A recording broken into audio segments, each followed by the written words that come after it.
Sorry, a little out of breath there.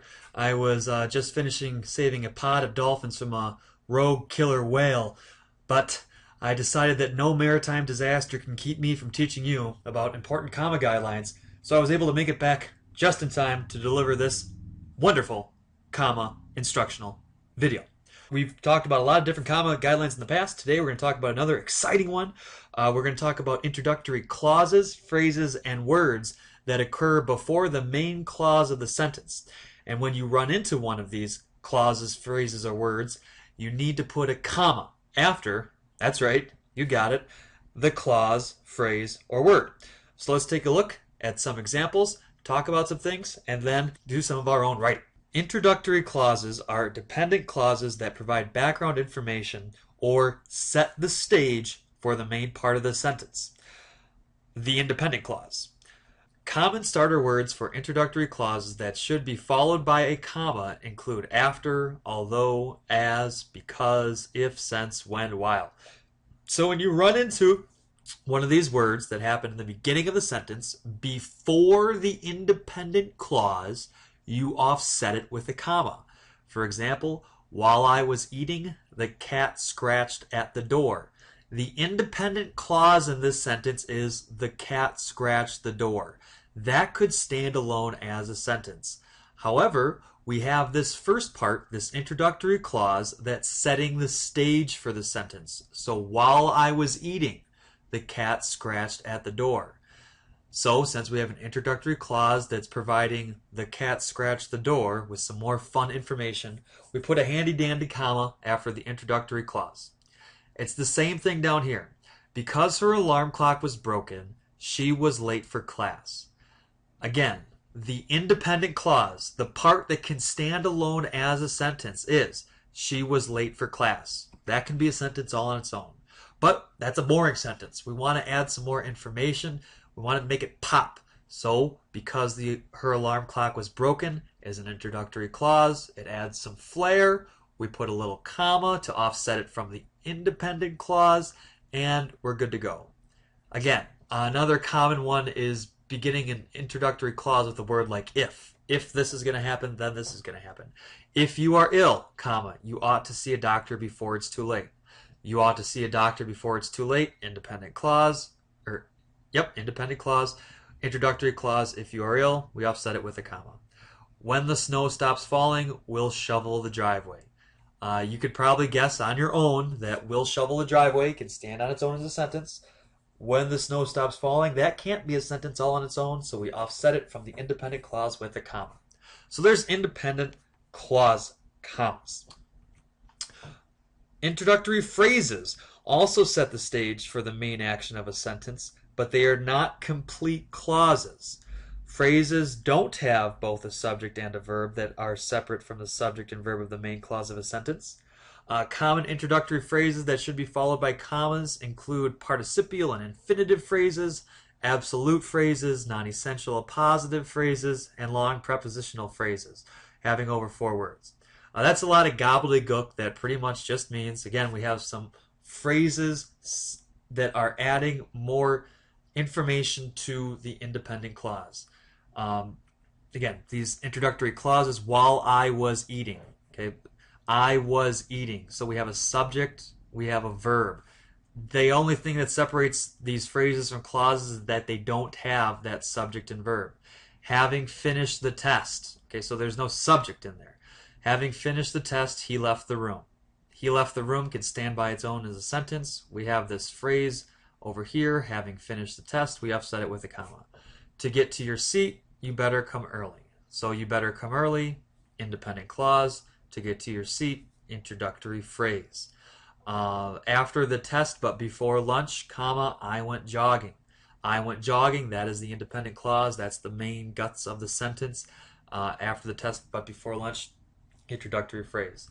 The sun radiating intense heat, we sought shelter in the cafe.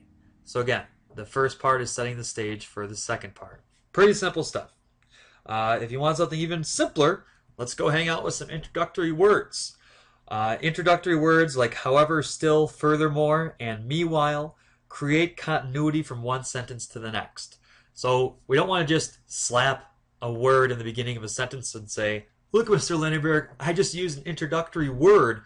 You want to use it to create continuity from sentence to sentence. Much like you need to choose the correct coordinating conjunction, when you're using an introductory word, you want to make sure you use the correct word that creates flow between two sentences. So let's take a look at some examples. The two sentences are, the coaches reviewed the game strategy. Meanwhile, the athletes trained on rowboats. So here we have meanwhile, introductory word that's using this fancy pants introductory comma. And this word creates continuity in with these two sentences because it's providing us with more information about, or it's suggesting that two things are happening at the same time. The coaches are reviewing game strategy. Meanwhile, the athletes trained on their rowboats. What kind of athletes train on their rowboats? Rowers, ice fishermen, and fishermen in general. Another sentence. Most of the evidence was convincing. Still, the credibility of some witnesses was in question. So again, you see in this sentence pair, we have still, the introductory word with the comma, and here the word still is being used to set up a nice contrast. So the evidence is convincing, still some of the witnesses' testimony or credibility is in question. This could be because they have things like mohawks, tie-dyed hair, nose rings, elbow rings, or pretty much rings of any sort. The last one, simple sentence, doesn't have a sentence pair. However, you may not be satisfied with the results. So what I want you to do now is to take this sentence and think of a sentence that you could add before this sentence that would make this sentence seem reasonable. So you need to take, however, you may not be satisfied with the results, and come up with a sentence that would appear before this sentence, and we'll see if you do a good job. So pause the video right now, try to compose that sentence, and come back and we'll move on.